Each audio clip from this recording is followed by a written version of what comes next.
Hi everyone, this is Kyle Fever from Ingham Okoboji Lutheran Bible Camp, and we are beginning our journey reading through the book Family Worship together, and we're talking about family worship, what it means to worship as a family. And in the book in chapter 1, and in the introduction, the writer of the book basically talks about worship in terms of prayer, reading scripture together, and singing songs together as a family.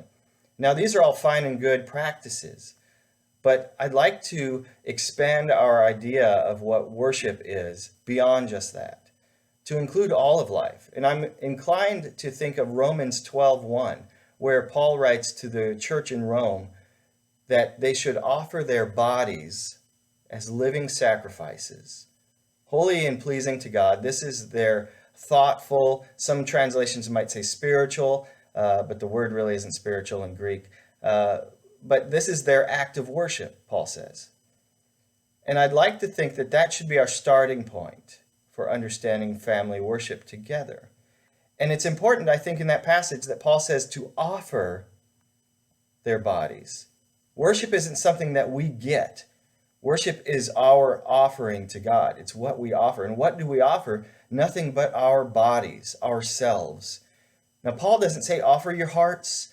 He doesn't say offer your minds. He says offer your bodies, flesh and blood, the real physical stuff.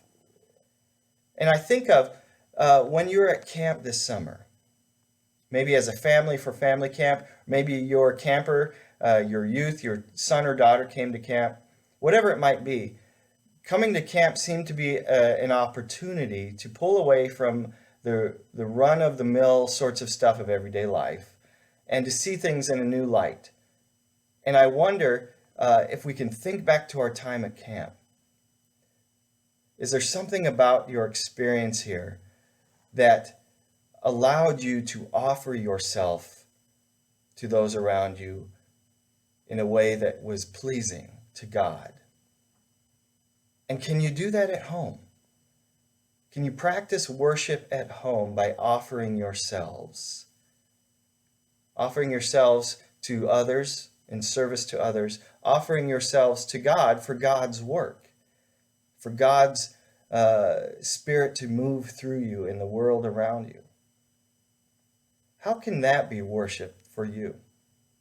How can that be something that pervades your family, that finds its way into your home as a way of living, to offer yourselves as worship?